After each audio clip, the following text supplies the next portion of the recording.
Kami semua banget setiap aturan ini kalah saya ketiga dari sekian. Semua banget pengen sekian perintah acara zaman itu Jasi.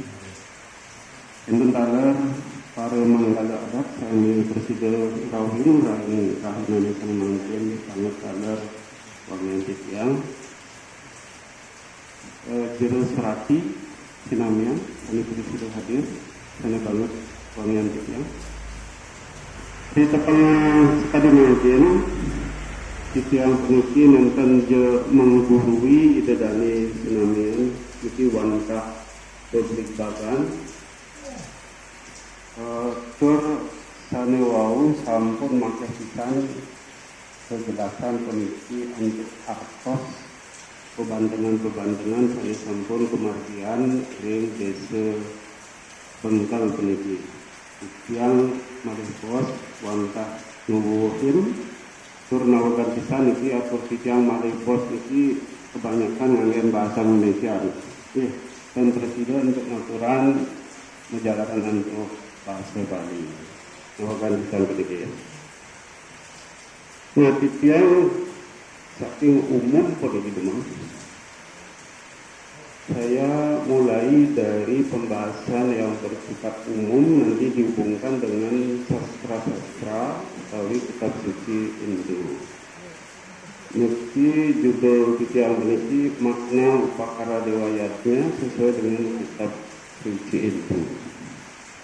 Para semeton beriki yang ngerausan indikatnya pasti sampun fokus ke pancayatnya, dewayatnya, menurutnya, reksiyatnya, fitriyatnya, dan bukayatnya.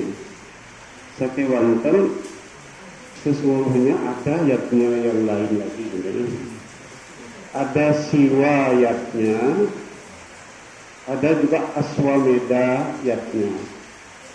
Kenapa wonten siwayatnya? Karena aliran siwa isma di dunia ini khususnya juga di Bali sangat dominan sehingga dikhususkan ada yatnya yang namanya siwa yatnya.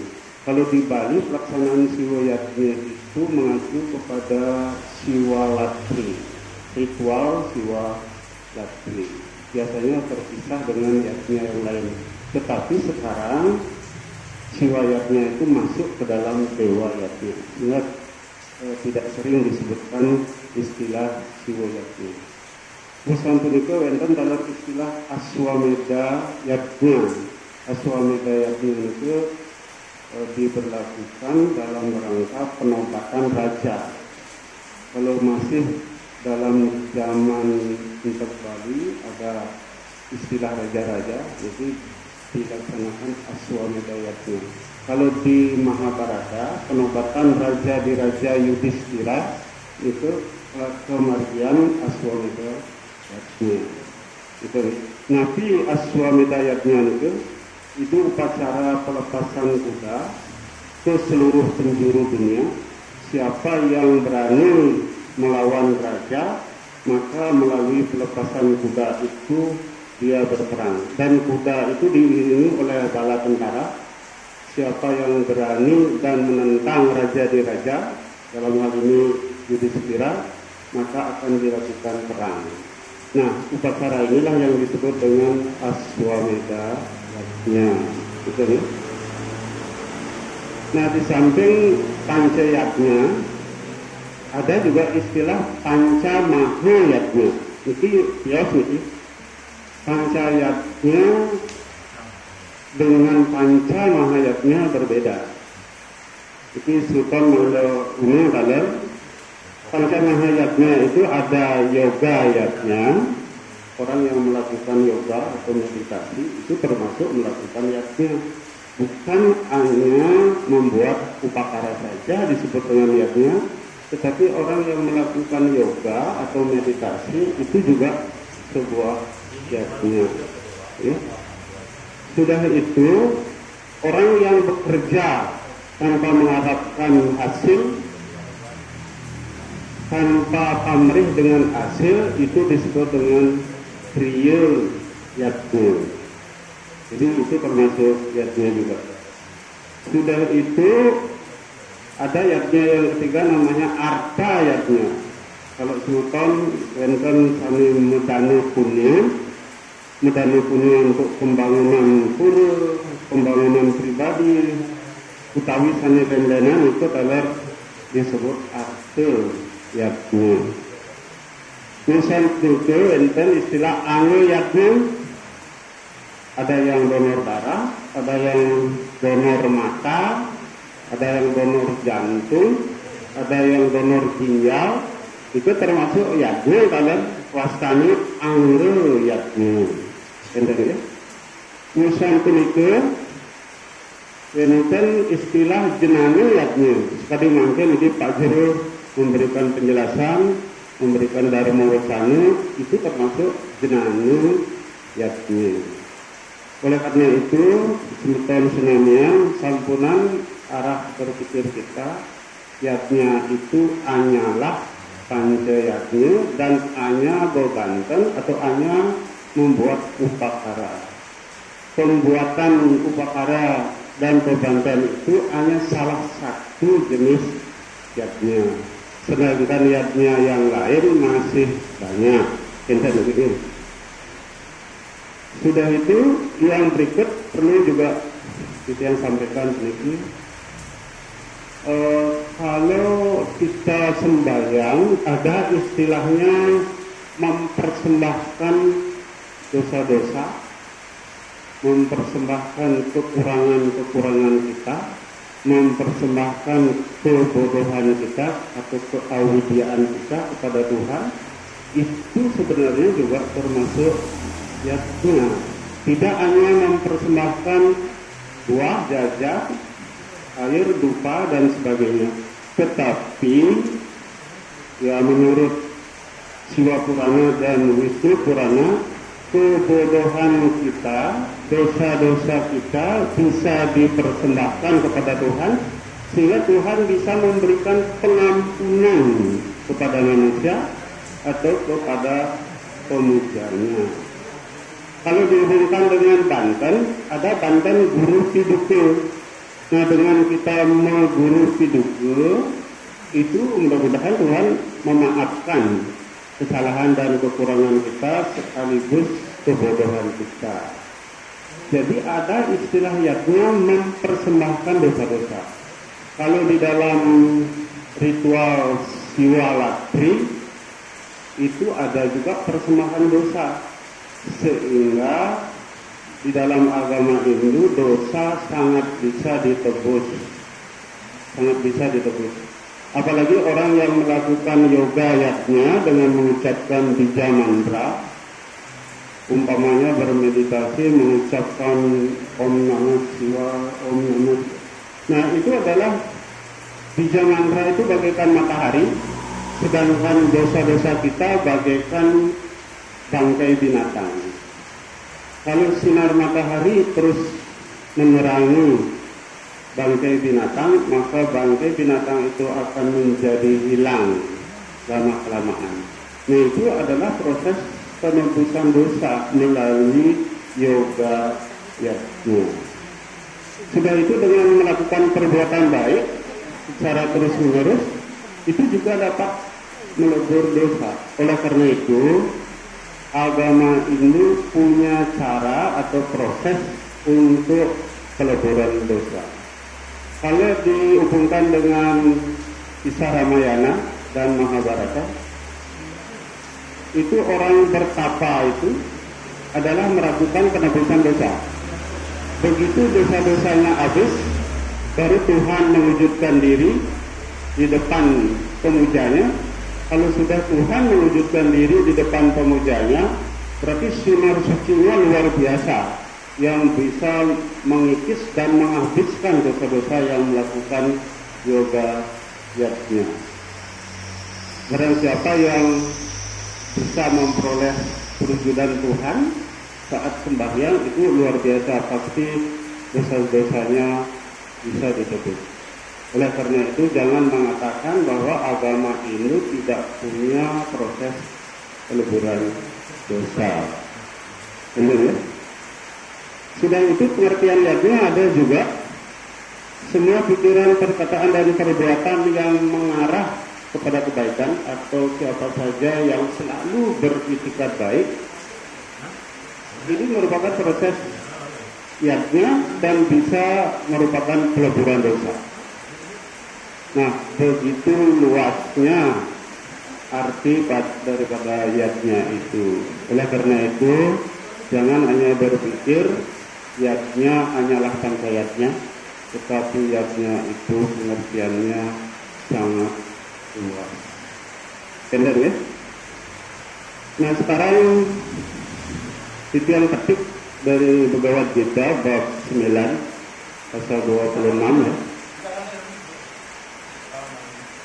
Siapa yang mempersembahkan ya, daun, buah, bunga, air dan api, aku terima asal dilakukan dengan tulus ikhlas. Nah, napi maknanya ini 5 unsur ini adalah dasar-dasar yang harus dipakai di dalam pembuatan upakara atau danten. Jadi harus tahu filosofinya ya, tahu maknanya. Napi makna daripada daun, bunga, buah, air dan api. Dan kalau nanti merangkai semua bahan ini, diharapkan tidak berhenti sampai di situ saja, tetapi di dalam menggunakan 5 bahan dasar upakara ini ada peringatan yang diberikan kepada yang membuat danten itu. Pertama, apa artinya daun? Daun itu jangan diartikan hanya sebagai alas dari alas untuk mempersilahkan sesuatu. Tidak. Daun itu merupakan simbol dari badan manusia ya. Dan di situ ada peringatan kenapa kita mempersembahkan daun. Harus kita ingat bahwa kita punya badan, suatu saat pasti layu, setelah layu kering, setelah kering mati. Kita diingatkan untuk menyadari bahwa badan kita suatu saat layu kering dan akhirnya mati. Sehingga badan ini yang disimbolkan sebagai daun dipersembahkan kepada Ibu Pertiwi pada akhirnya. Karena setiap orang meninggal itu pasti mati, kalau tidak dibakar ya dikubur. Jadi diterima oleh Ibu Pertiwi. Jadi daun yang dimaksud adalah pada akhirnya kita mempersembahkan badan kita kepada Ibu Pertiwi. Gitu ya. Sudah itu, semasih kita hidup sebagai manusia, gunakanlah badan ini sebaik-baiknya untuk kegiatan yang bersifat positif. Kita kan punya tangan, punya kaki. Tangan dan kaki ini harus digunakan untuk melakukan kegiatan pelayanan kepada manusia dan juga kepada seluruh makhluk. Nah, itulah yang diharapkan. Nah, kalau kita menggunakan bahan daun, kita hendaknya menyadari 2 hal itu. Daun akan mati, daun harus difungsikan sebagai tangan dan kaki untuk melakukan pelayanan kepada umat manusia dan makhluk lain. Itu makna daun secara mendalam yang dijelaskan di dalam kitab suci Upanishad. Di dalam kitab suci Upanishad. Setelah itu yang kedua, apa makna bunga? Biasanya kalau di masyarakat umum, makna bunga itu pasti lambang dari kesucian hati. Sebenarnya tidak cukup hanya itu. Ya. Bunga memang benar sebagai simbol kesucian hati, tetapi setelah hati kita suci, maka supaya Tuhan bisa berstana di hati kita yang suci. Kalau belum suci, Sang Atma dan Sang Paramatma tidak berstana di hati. Oleh karena itu bunga itu simbol kesucian hati. Setelah hati kita suci, harus lingihan ide sang siwaknu ring kadmur dayu, ring jantung dan hati kita. Oleh karena itu, kalau memuja Tuhan, ampunan lingihan ring pelingih-pelingih kemandan, tetapi di dalam diri ada pura, ada pelingih. Pelingih itulah namanya Padma Hridaya. Kalau sudah Tuhan berstana di Padma Hridaya, berarti beliaulah yang mengendalikan pikiran dan perkataan kita, sehingga kita menjadi manusia yang jauh lebih sempurna. Itulah makna bunga. Ini ya. Sudah itu, apa artinya buah? Buah itu jangan dianggap sebagai makanan yang dipersembahkan kepada Tuhan, enggak. Karena kalau kita maturan buah, siapa yang menikmati? Yang maturan yang menikmati. Tuhan tidak menikmati. Karena semua buah, semua makhluk hidup sudah ada di dalam diri Tuhan. Tetapi kenapa kita mempersembahkan buah? Sebagai wujud bakti kita kepada Tuhan. Dan itu mengandung peringatan dari Tuhan bahwa makna buah itu adalah hasilkanlah buah karma kita yang baik sebanyak-banyaknya, supaya berguna untuk diri sendiri, berguna untuk keluarga, dan berguna untuk masyarakat secara luas. Jadi diharapkan kita berkarya, mempunyai hasil kerja, apakah itu hasil panen, apakah itu hasil cengkeh, apakah hasil panili, apakah hasil kerja di kantor, apakah hasil kerja bisnis. Itu yang dimaksud dengan buah. Tetapi setelah berbuah harus dipersembahkan kepada keluarga, kepada orang lain, kepada masyarakat. Itu maksudnya buah. Jadi buah itu mengandung peringatan bahwa Anda harus berkarya dan memiliki buah karya. Kendaraan Musa itu warisan toyo atau toyam. Apa maksudnya? Kalau kita melakukan persembahan pasti nunas sirke. Puja pemangku itu pasti mengarah kepada Ibu Dewi Gangga. Karena sungai Gangga dianggap sebagai sungai yang tersuci di dunia menurut agama Hindu. Jadi pujanya ke Dewi Gangga. Nah sekarang kan susah mencari sungai Gangga, masa kita harus ke India. Dan semua air yang ada di sungai, termasuk air hujan juga, sesungguhnya sungai Gangga. Kenapa planet bumi bisa hujan, bisa ada sungai, bisa ada telapak, bisa ada laut? Itu karena memang Dewi Gangga diturunkan dari planet Brahmaloka untuk bisa membasahi planet bumi. Jadi bisa saja mengambil air yang bersih dan suci dan tunasan kepada Ibu Ketaru supaya diberkati sehingga air biasa itu bisa menjadi amerta. Apa maksudnya amerta? Amerta itu air suci kehidupan. Sehingga barang siapa yang sering lunas tirta pasti lebih awet muda. Karena amerta itu akan menyebabkan orang awet muda. Bahkan kalau anugerah beliau itu besar, bisa menyebabkan keabadian. Takutnya berumur 100 tahun bisa 200 tahun gitu, karena amerta inilah yang menyebabkan. Sehingga selalu umat Hindu itu disertai dengan lunas tirta, karena lunas tirta itu sama dengan amerta.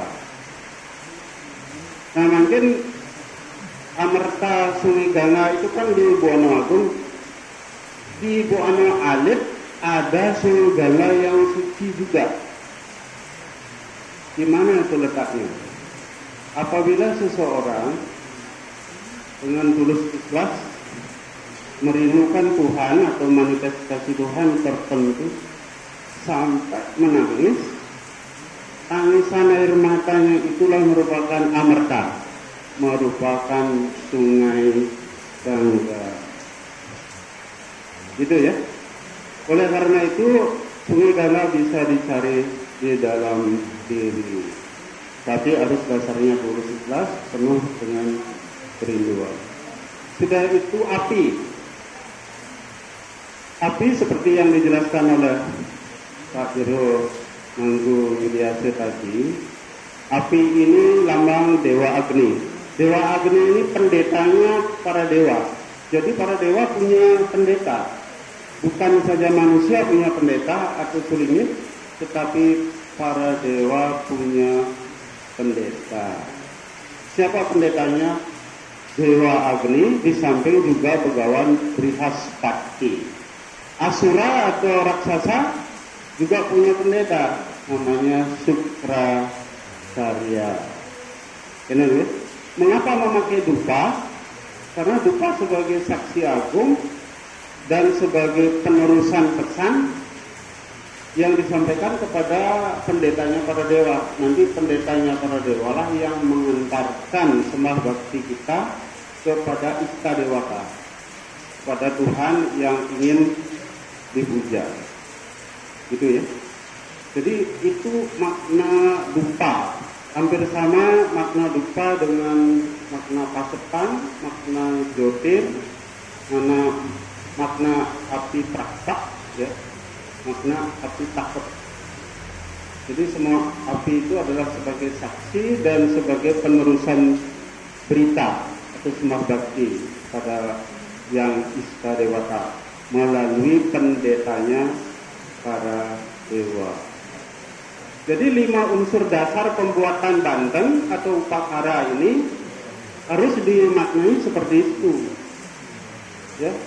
Jangan hanya berhenti mempersembahkan buah, setelah itu kita tunas, dan jangan hanya berhenti mempersembahkan bunga, dan semua unsur yang ada dalam upakara itu adalah 5 komponen dasar itu harus ada, benar ya? Nah, itu perlu disadari ya. Nah, tadi juga sudah dijelaskan, kita jangan berkonflik tentang perbedaan paparan, kurang ini kurang itu ya. Kita tidak usah berpikir begitu, karena dasarnya begini. Pertama, memang yang dipakai dasar adalah sastra Dreste. Semua harus mengacu pada Dreste, tetapi menghargai juga yang namanya Kuno Dreste, Loke Dreste, dan apa lagi satu, ada satu Dreste? Ya, Kuno Dreste atau Purwo Dreste. Tapi yang utama adalah sastra Dreste. Dan tentang kekurangan upakara ada mantra pengaksama. Jadi Tuhan kalau sudah kita mengaturkan pengaksama, pastilah menetralisir dan pasti memberikan anugerah kepada kita. Karena sebagai manusia, kalau membuat upakara begitu rumitnya, pasti banyak kekurangannya. Tadi saja dibuka daksinanya banyak kekurangannya. Apakah daksina ini tidak sah? Tetap sah, karena Tuhan Maha Pengasih dan Tuhan Maha Pemaaf. Jangan dipertentangkan itu. Tetapi kita yang membuat upakara harus membuat selengkap-lengkapnya dan sempurna mungkin. Jadi begitu ya.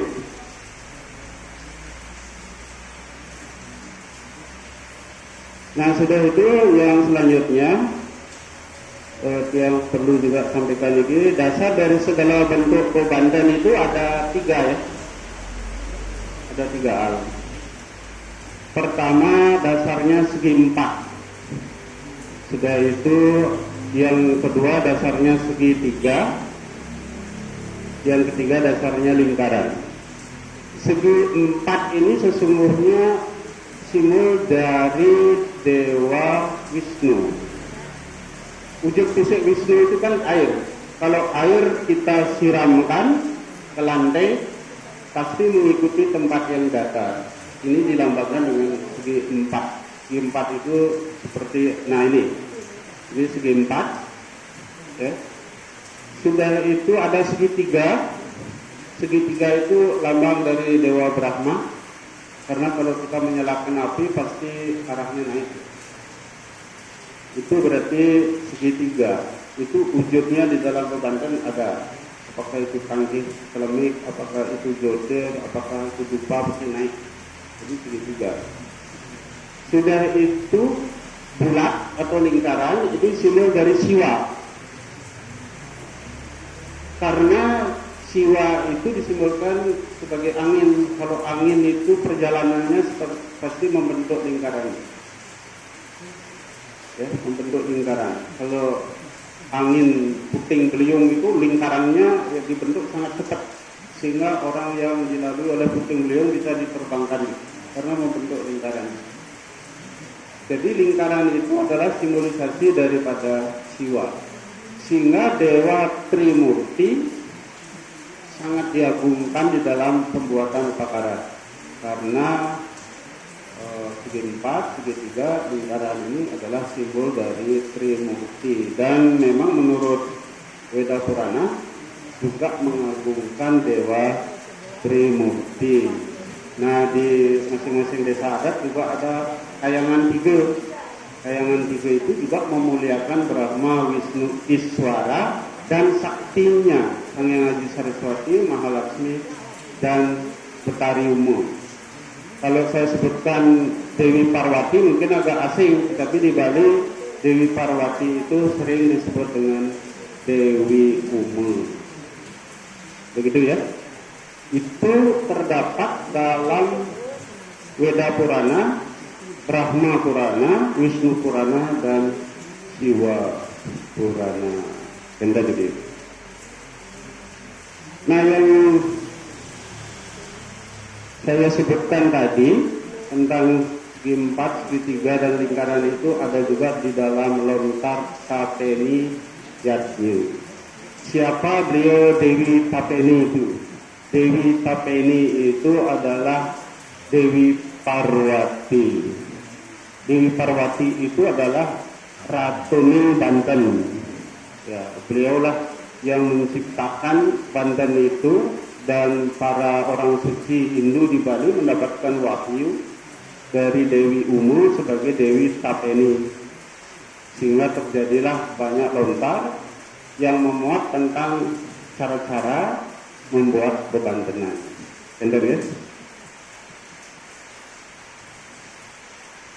Setelah itu perlu juga saya sampaikan bahwa bebantan adalah perwujudan dari mantra, yantra, dan tantra. Ya, bebantan itu perwujudan dari mantra.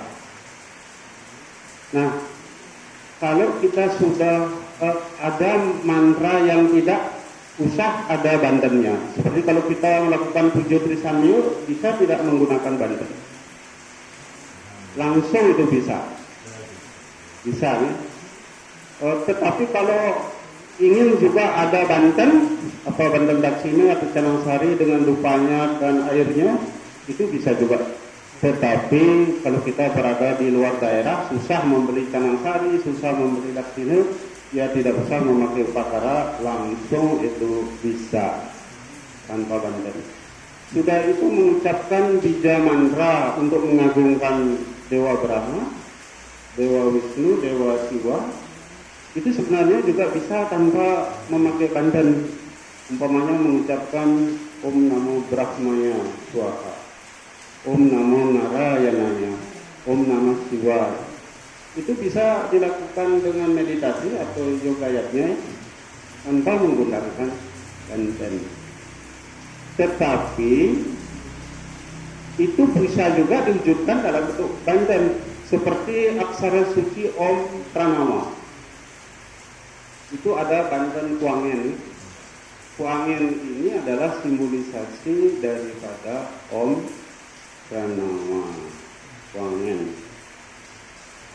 Tapi sekarang bagaimana kalau musim hujan ataukah kita tinggal di luar daerah dan tidak bisa membuat kuangen, apa tidak jadi sembahyang atau menunggu kiriman kuangen dari Bali ke Jawa? Ya. Itu tidak usah. kita melakukan yoga atau meditasi dengan mengucapkan aksara suci Om sebanyak 108 kali. Kalau kurang ditambah lagi 108 kali dan seterusnya. Bisa ucapkan melalui hati.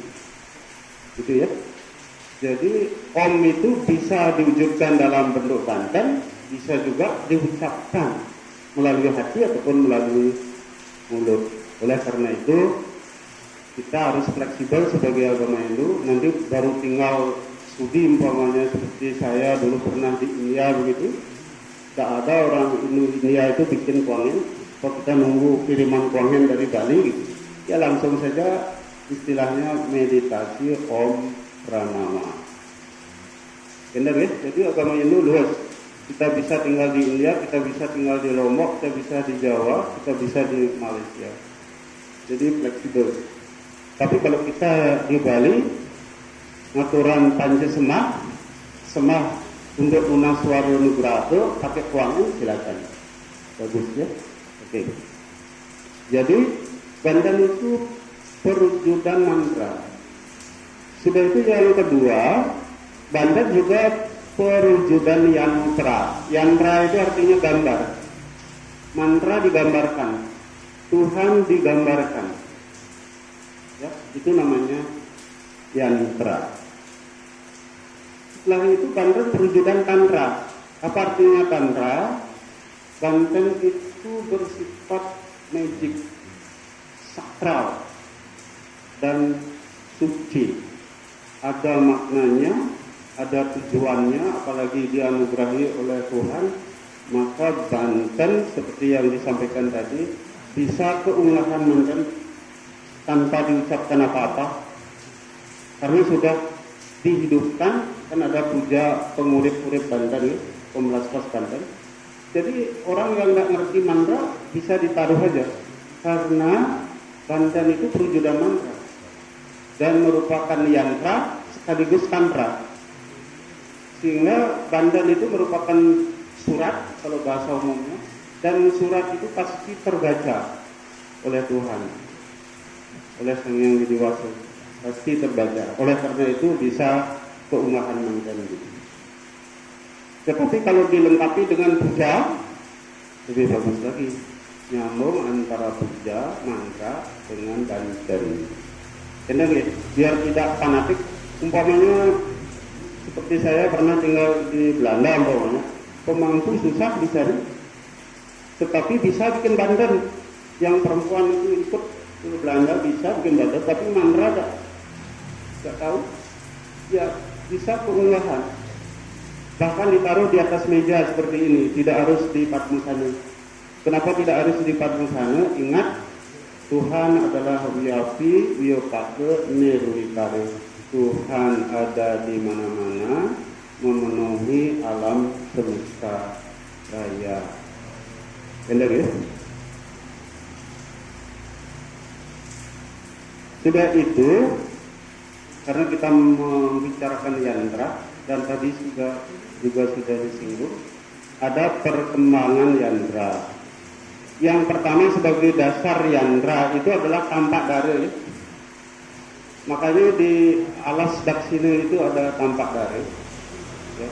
Dari tampak dare itu berkembang menjadi swastika yang bentukannya ke kanan. Dari swastika berkembang menjadi padma. Dari padma berkembang menjadi cakra. Sebagai dasar daksina paling tidak tampak dare. Setelah itu bisa swastika, setelah itu bisa padma, bahkan bisa cakra. Gitu ya. Jadi tampak dare ini sakral, merupakan simbolisasi dari keseimbangan. Makanya kalau ada bayi yang kaling itu dikasih tampak dare. Maksudnya apa? Dengan menggunakan bawang merah. Apa maksudnya? Untuk memberi keseimbangan antara badan dan rohani. Ya, angga sarira dan suksma sarira mangga seimbang, tampak dare. Setelah itu tampak dare menjadi lebih sakral lagi, menjadi swastika. Swastika ini sebagai lambang agama Hindu. Mengapa dipakai lambang agama Hindu? Sekarang itu yang menjadi pertanyaan. Nah, pada zaman Kertajuga ada kisah di dalam Purana dijelaskan begini. Yang Dewi Laksmi tidak mau turun ke planet bumi. Jadi hanya berdiam di planet Wisnu Loka. Tidak mau, karena ngambul. Ada istilah ngambul juga di dalam Purana. Jadi jangan takut ya pada orang yang suka ngambul, itu biasa ya. Karena seorang dewi pun ada suatu saat ngambul gitu ya. Sehingga Begawan Brihaspati paling karena planet bumi kekeringan. Pohon-pohon tidak ada yang berbuah, padi sing nadi, air tidak ada karena tidak turun hujan. Kenapa? Karena Dewi Mahalaksmi ngambul tidak mau mendatangi planet bumi. Sehingga Begawan Brihaspati sebagai pendetanya para dewa atau gurunya para dewa itu lunas kepada Yang Mahalaksmi, kok beliau tidak mau turun ke planet bumi sudah kekeringan, sudah busung lapar dan sebagainya. Terus beliau menyarankan pasanglah di setiap muka rumah simbol swastika. Dengan memasang swastika, maka Ibu Mahalaksmi tidak berdaya untuk tidak berkunjung ke planet bumi.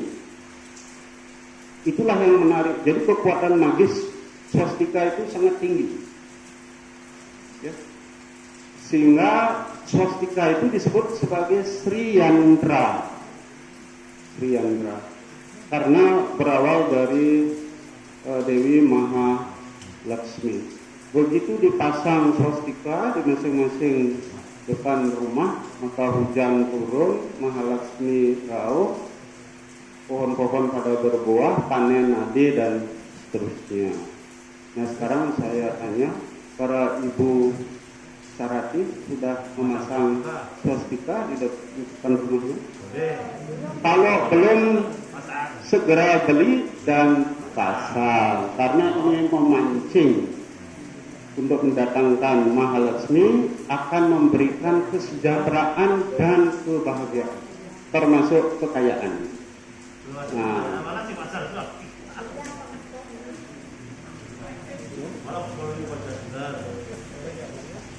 ya gitu ya. Ya, itu salah satu teologi daripada swastika berdasarkan Wisnu Purana. Gitu ya. Sudah itu swastika berkembang menjadi Padma. Padma ini adalah senjata saktinya Siwa. Ya, senjatanya Siwa. Padma itu bisa juga berarti tunjung. Tunjung juga berarti dasar buana. Kita harus memahami, ada tunjung di Buana Agung itu dasar buana, astodale, sedangkan ada juga tunjung di dalam diri sendiri. Itu harus disucikan. Kalau sudah tunjungnya disucikan, maka Dewa Siwa akan datang. Kalau beliau mau datang, pasti memberikan anugerah. Tapi sebelum tunjungnya suci, Dewa Siwa tidak mau datang dan pasti tidak ada anugerah. Oleh karena itu, sewaktu-waktu yang welake bisa juga mengucapkan Om Nama Siwa. Yang welake tidak memangku aja, tidak sulingi aja, bisa begitu. Semua bisa mengucapkan bija mantra tentang Siwa. Itu ya. Sudah itu cakra. Cakra ini senjatanya Dewa Wisnu yang dibabat habis untuk menegakkan dharma. Senjata cakra ini pembabat habis adharma untuk menegakkan dharma. Termasuk kalau di dalam diri kita penuh dengan adharma atau sifat-sifat keraksasaan, cakranya Wisnu juga membabat. Sehingga dihilangkan, diberikan anugerah kepada manusia itu yang masih hanya sifat-sifat satwikanya aja. Gitu. Oleh karena itu, disitulah pentingnya memuja Dewa Wisnu, sehingga cakra sakti beliau membabat keegoan kita, sifat-sifat keraksasaan kita. Kalau istilah agamanya itu sifat-sifat asuri sampatnya itu akan dipotong-potong oleh cakranya Sri Wisnu. Gitu ya. Nah setelah itu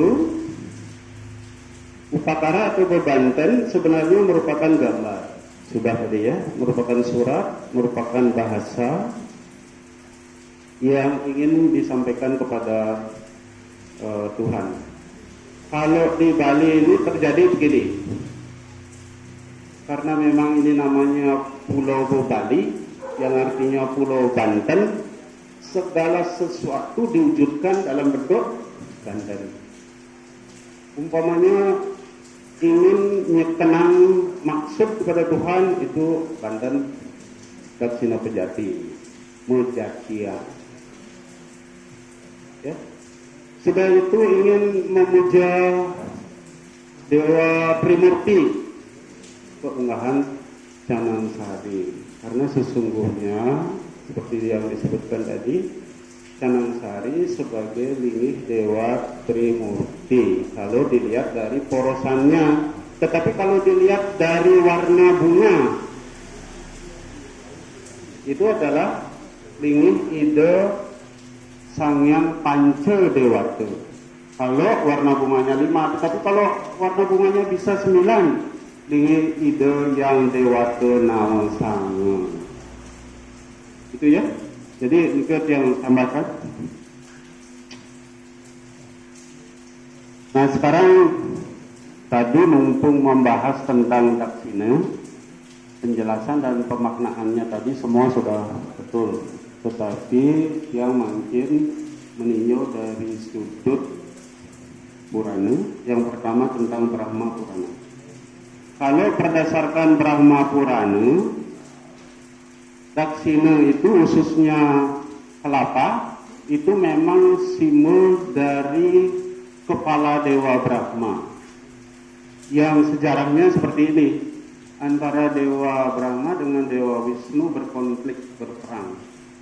Lalu diketengahi oleh Dewa Siwa dalam bentuk lingga kristal. Terus Dewa Brahma disuruh mencari ujung lingga ke atas, Dewa Wisnu disuruh mencari ujung lingga ke bawah. Dewa Wisnu yang ke bawah berubah menjadi babi hutan, tidak menemukan ujung lingga. Begitu juga sebenarnya Dewa Brahma disuruh ke atas, tidak menemukan ujung lingga yang ke atas. Tetapi Dewa Brahma berbohong, saya menemukan ujung lingga yang ke atas. Saksinya adalah pohon pandan.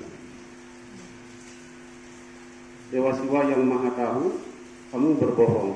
Karena berbohong dan dewa berani berbohong, maka kepalamu dipenggal dengan senjata trisulanya Siwa. Pada mulanya Dewa Brahma berkepala 5, karena dipenggal 1 menjadilah Brahma Caturmuka, 4 kepalanya. Nah, penggalan 1 kepalanya itu menggelinding ke planet bumi, tumbuh menjadi pohon kelapa. Maka pohon kelapa ini adalah simbol dari kepalanya Dewa Brahma. Itu tak tambahkan lagi satu, yang lain penjelasannya sudah benar. Nah, tapi sekarang kalau berdasarkan Siwa Purana, maka Daksina ini memiliki makna yang lain, arti yang lain.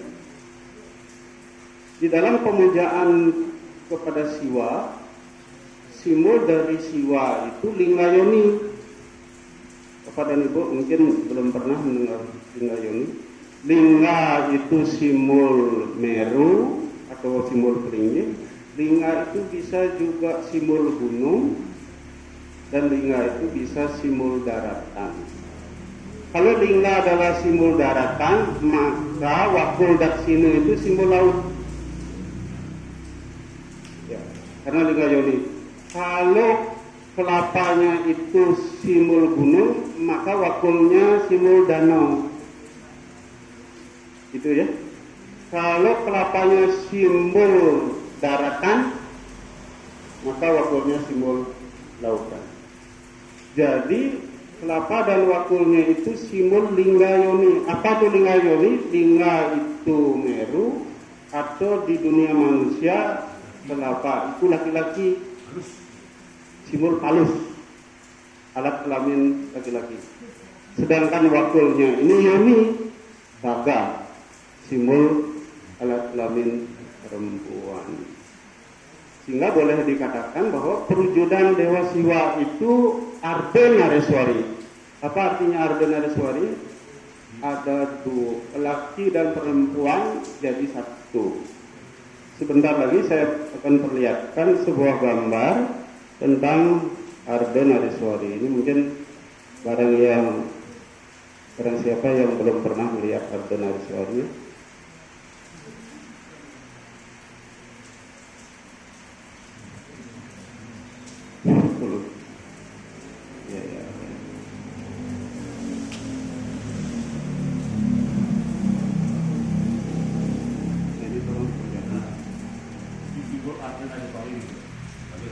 Jadi simbol Ardenareswari yang mana Dewi Parwati dengan Siwa menjadi satu badan, antara kelapa dengan wakul menjadi satu. Kelapa mencelempung ke dalam wakul ya. Kalau bapak dan ibu sudah suami istri ya bapaknya mencelempung ke wakul. Itu ya. Itu maknanya. Jadi simbol pruse dan perdamaian. Banyak sekali kaya makna ini tentang dakshinanya. Yang dari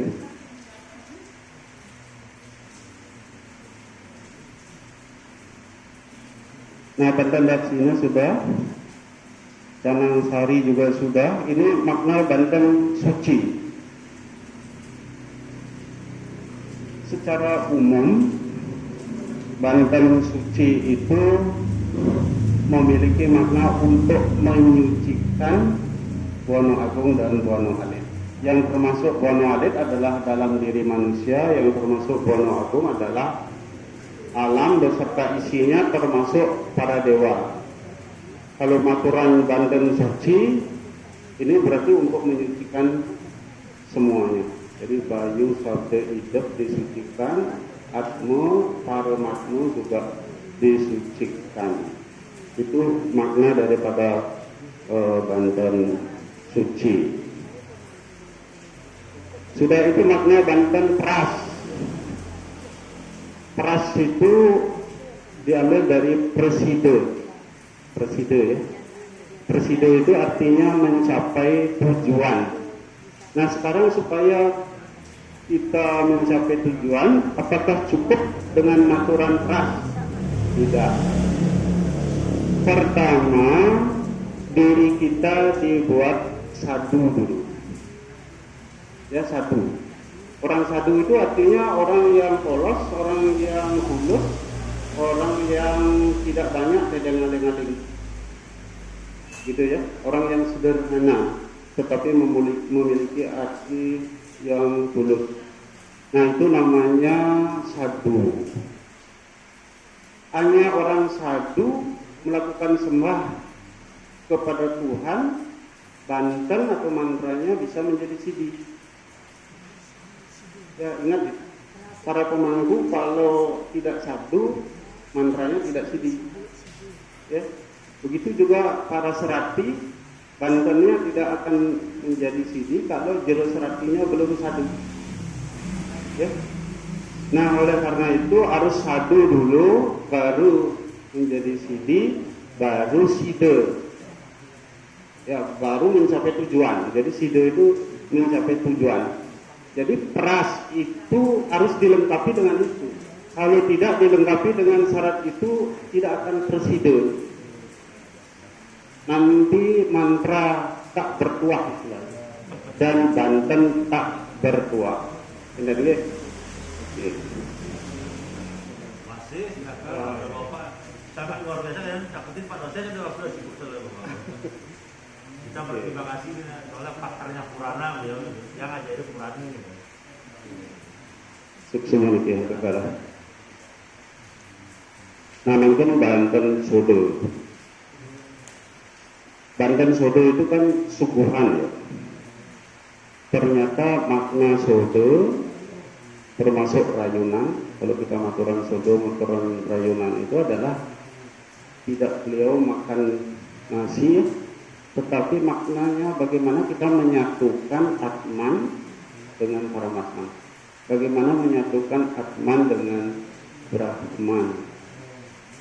Karena kalau kita maturan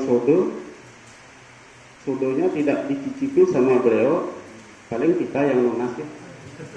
Tetapi pengacepnya sesungguhnya adalah bagaimana kita menyatukan Atman mulai dari sekarang kepada Brahman, sehingga nanti kalau setelah kita meninggal betul-betul bisa menyatu tanpa diaben. Ya, karena ngaben belum tentu juga bisa menyatu gitu. Oleh karena itu kalau maturan sodo ingat maknanya, ini penyatuan antara Atman dengan Brahman, ya. Setelah itu Banten pengambian berasal dari kata amle yang artinya tarik. Apa yang ditarik? Yang ditarik adalah kekuatan kedewasaan. Ya. Kalau kekuatan kedewasaan pasti bersifat positif, bersifat suci dan memberikan anugerah. Berbeda dengan kekuatan buta, berbeda dengan kekuatan asura. Oleh karena itu mengundang buta itu bukan kita meminta anugerah, tetapi diundang butanya, kita ucapkan mantra lalu buta disomyo. Jadi buta diundang untuk disomyo, tapi dewa diundang untuk menerima sinar sucinya, karena sinar suci beliau menerangi kegelapan yang ada dalam diri. Dari kita avidya dengan mendapat sinar suci menjadi widya. Oleh karena itu kalau punya anak namai dia widya. Ampunan ada nih avidya. Karena avidya itu artosnya kegelapan. Itu alam asura, alam buta, alam raksasa. Benar ya?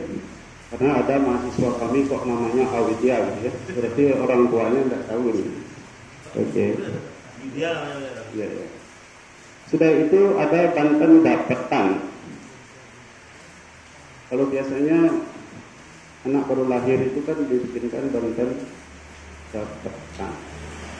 Banten dapetan itu maksudnya untuk menyambut ada tamu baru. Setelah disambut dan dihidupkan atau diurip tentang tri permananya. Apa itu tri permana? Supaya nanti dia sudah besar berkembang anumana pramananya, sudah itu pratyasa permananya dan agama permananya supaya berkembang. Ya, anumana. Jadi sangat pintar nanti dia membandingkan antara gejala yang satu dengan yang lain. Di sana ada asap, pasti di bawahnya ada api. Kalau sekarang belum tentu, walaupun ada asap belum tentu ada apinya, karena ada asap yang dibuat-buat bukan dari api. Nah itu wiwedonya harus berkembang. Pratyaksa pramananya pengamatan atau observasinya supaya jeli. Mana orang yang beritikat untuk mencuri, mana orang yang beritikat baik, ya pratyaksa pramananya harus berkembang. Sudah itu agama permananya supaya berkembang. Kalau membaca kitab-kitab suci supaya ngerti. Karena banyak orang-orang yang sudah sarjana S1 pun tidak ngerti kalau membaca Weda, ya sudah itu Weda Purana, Upanishad sulit dipahami itu gitu. Karena sulit dipahami berarti keawidyaannya masih tinggi gitu. Oleh karena itu saat bayi lahir itu ada Banten dapetan yang maknanya untuk menyambut dan menajamkan tri permana. Benar ya? Sudah itu ada Banten Taman Pulau Gembal. Pulau Gembal itu kan berasal dari polo, kotak. Gembal itu artinya berkembang. Jadi Taman Pulau Gembal dibuat untuk mengembangkan daya nalar, pikiran, otak supaya semakin cerdas hari ke hari. Oleh karena itu pengajak kita saat maturan Banten Taman Pulau Benembal itu nunas kecerdasan majeng dari ide Betara Ganesha dan majeng kepada ide Betara Sang Hyang Haji Saraswati, karena Sang Hyang Haji Saraswati Dewaning Penguruhan. Gitu ya, Taman Pulau Benembal. Jadi yang membuat Banten supaya tahu tujuan dan maknanya juga. Nah ini Banten Taman Bebangkit, biasanya kan ada istilah ningrungin, ngaturan guling di Jero Gede Penunggun Karang, ataukah dicari atau Dewoyatnya ada Taman Bebangkit ya. Apa sesungguhnya makna dari Bebangkit itu? Bebangkit itu kan isinya adalah celeng guling, ya. Celeng guling, ya, atau guling celeng. Ya. Oh gitu, ya. Guling itu lain juga. Oh gitu. Kalau Guling celeng ya oh ya. Nah maknanya begini ya. Banyak orang memaknai secara berbeda dan yang lihat kebanyakan yang nyaplir gitu ya.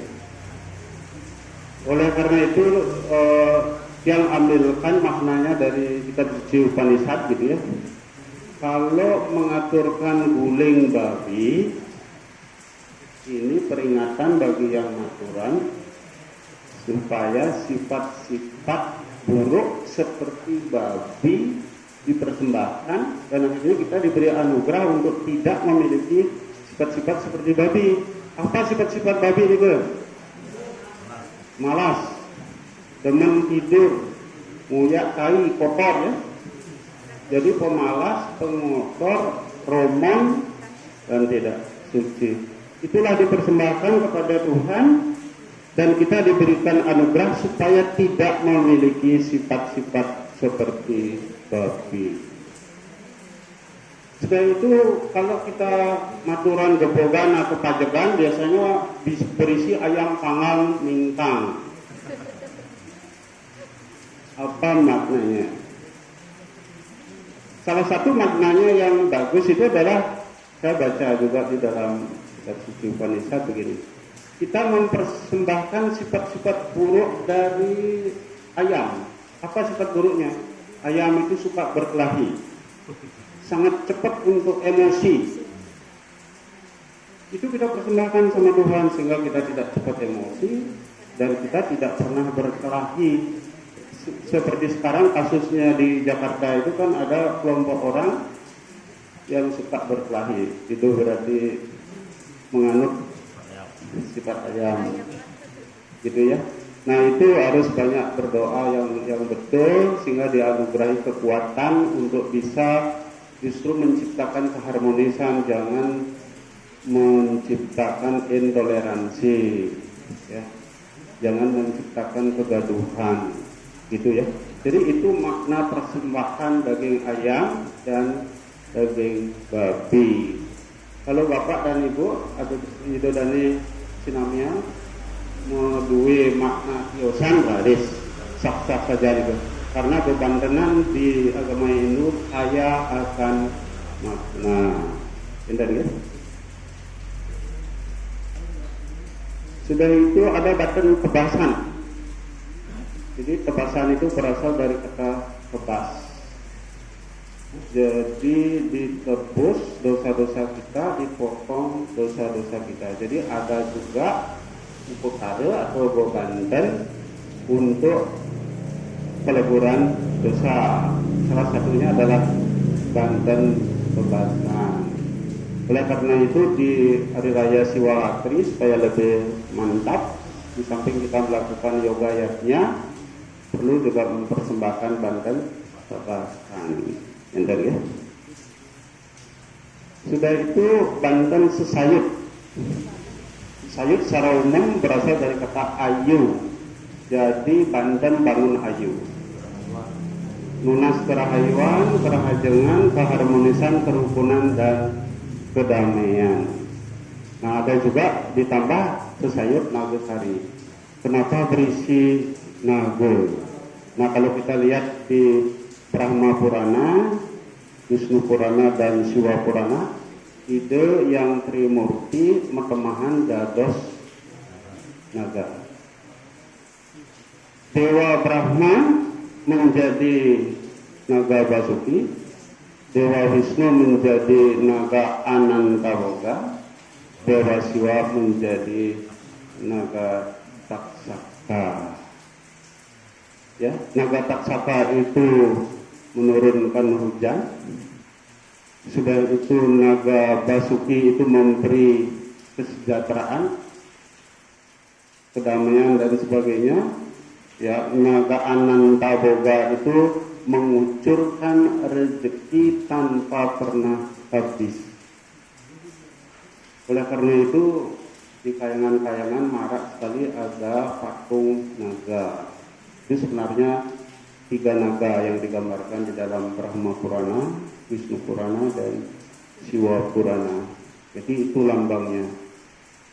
Itu. Jadi kisahnya begitu. Di Banten pun akhirnya ada istilah sesayut Nagasari. Kalau Nagasari itu menyarikan 3 naga ini sebenarnya supaya seimbang gitu. Sehingga Banten sesayut Nagasari ini adalah memohon hadapan Tuhan yang Trimurti supaya dianugerahi 3 hal. Ya. Nah, tentang membuatnya saya sendiri tidak bisa, tapi ibu saya bisa. Dan ini Jerosrati pasti bisa. Jerosrati bisa, Jerosrati. Saya Nagasari.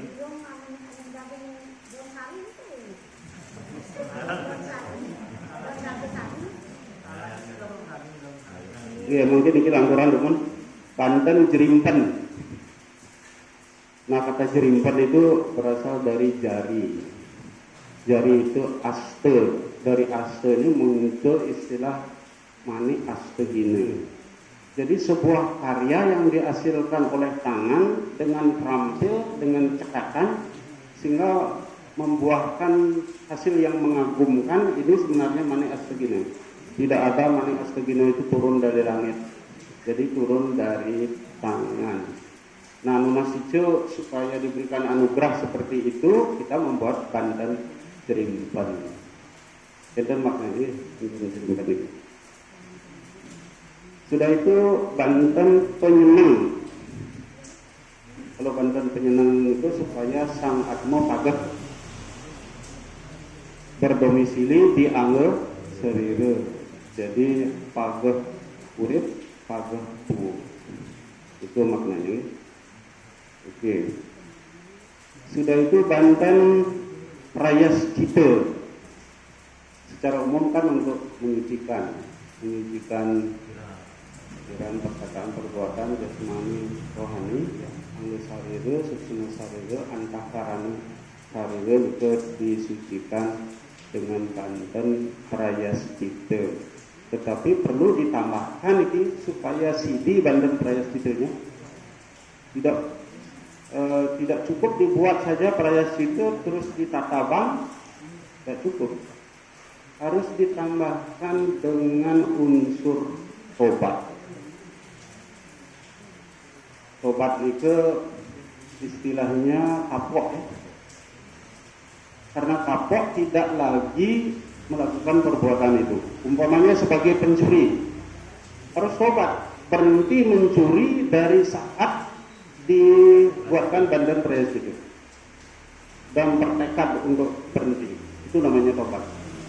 Tobat dulu, baru Prayascita.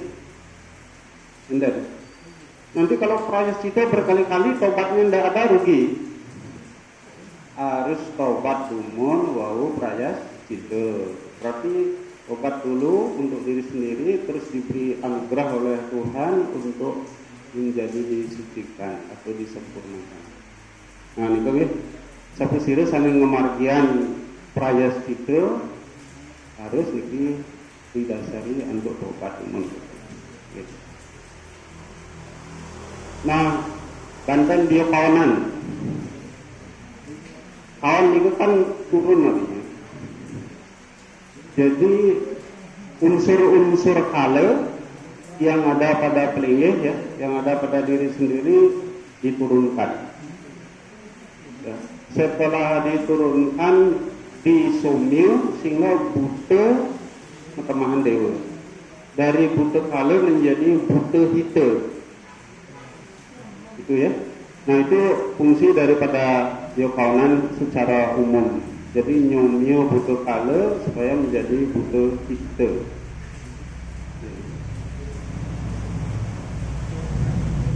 Nah, banten penyambutan ya. Kalau banten penyambutan sudah seperti banten dapatan, sudah saya jelaskan tadi, sudah itu ada banten pengulapan.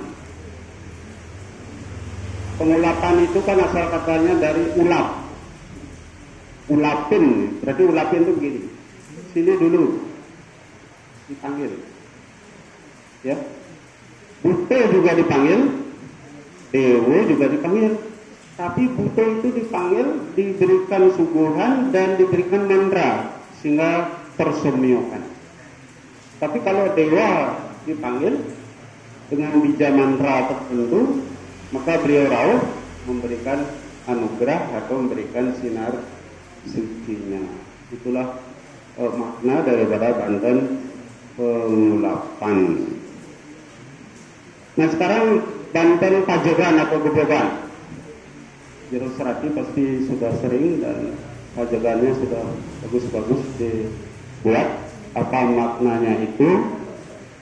Maknanya ada 3 ya. Dari segi bentuk, pajegan itu menggambarkan lingga dan yoni, gunung dan danau. Gunungnya itu adalah buah-buahan, jajan dan bunga. Sudah itu alasnya itu, bulangnya itu merupakan yoni, dan di atasnya berisi canang sari, berarti Dewa Brahma, Wisnu dan Siwa dan dewa-dewa yang lain melinggih di puncak gunung. Itu artinya pajegan dan gebogan. Itu ya. Oke, itu yang pertama kalau dilihat dari segi bentuknya. Sudah itu kalau dilihat dari jenis yang dipersembahkan, pajegan itu kan mengandung buah juga, mengandung daun, mengandung bunga, mengandung tirta juga, dan sebagainya. Jadi lengkap 5 unsur yang ada di sana. Hendaknya daunnya diterjemahkan seperti yang bilang tadi. Daun bunga begini, ya, sudah itu buah artinya begini, rupa begini dan sebagainya. Benar ya? Sudah itu pajegan juga merupakan simbolisasi daripada Gunung Mahameru. Gunung Mahameru itu puncaknya dinamakan dengan Kailasa. Kailasa itu kerajaan Siwa dan Parwati beserta dengan pregalanya. Karena di Bali adalah mayoritas Siwa Sidanta, maka yang dipuja itu Dewa Siwa. Sehingga pajegan itu sebenarnya adalah pemujaan tentang Siwa yang melinggih di kerajaan Kailasa atau planet rohani Siwaloka. Nah, pengertian puncak gunung itu bukan berarti di puncak gunung itu. Jauh bermil-mil di atas puncak gunung itu ada planet rohani yang namanya Siwaloka. Karena pendaki gunung setelah dicari dewa Siwanya di puncak gunung tidak ada. Yang dimaksud dengan puncak itu jauh lebih tinggi. Ke atas dari puncak itu yang bernama Siwaloka atau Kailasa. Oke. Nah sudah itu kalau karya yang lebih besar biasanya menggunakan banten catur. Ya, apa maknanya banten catur? Itu adalah lambang kemahakuasaan Tuhan yang disebut dengan Cadu Sakti. Tuhan itu disebut Wibu Sakti. Ada di mana-mana ya, maha ada Wibu Sakti. Sudah itu Kriya Sakti, bisa mengerjakan apapun. Tidak ada kerjaan yang tidak bisa dikerjakan oleh Tuhan. Semua bisa. Itu namanya Kriya Sakti. Jenana Sakti itu Tuhan Maha Tahu. Tidak ada yang tidak diketahui oleh Tuhan. Itu Jenana Sakti. Terus yang terakhir apa Pak Guru? Ya Kriya Sakti sudah. Apa ya? Oke, dan seterusnya ya. Sudah itu Banten Guru Piduke. Ya kalau Banten Guru Piduke itu berisi terjadi ayaban tumpeng solas sesayut Guru Piduke. Nah, kenapa kok tumpengnya solas? Itu mengacu kepada konsep Eke Dase Ludra, karena yang dimohon pengampunan itu adalah Sang Hyang Rudra. Sang Hyang Rudra itu adalah Sang Hyang Siwa yang menghuni alam semesta raya dalam 11 arah. Gitu ya. Jadi itu dimohonkan pengampunan. Kalau sudah Siwa berkenan memberi pengampunan, dewa-dewa yang lain tidak bisa berbuat apa-apa. Karena beliau adalah Dewaning Dewa yang disebut sebagai Maha Dewa. Benar ya? Yang terakhir Banten Lis nih. Nah, kalau lis ini secara umum adalah sebagai alat ngerti sang tirte untuk penyucian. Sudah itu unsur lis itu ada tengah menek, itu artinya pikiran bakti. Tangga turun menurunkan sifat negatif. Jam sesapi pendakian spiritual. Lilit linting kebulatan tekad. Lawat nuh lambang Brahma, tepung tawar lambang Ruwe Binedo, daun dadak keseimbangan Trihita Karana. Itu disebutkan dalam lontar Haru Brahmani. Nah, itu yang dapat yang sampaikan, yang hanya bisa mengupas, mencari tatwanya, mencari maknanya. Sedangkan kalau membuat upukara dan bebanten yang ten presiden itu, karena dia bukan jenis rapi. Jadi kedua sani presiden katur yang semeton Sinamian, kirang lambung yang lunas dengarane Sinamburu, yang pasukan umum untuk naturang para masanti.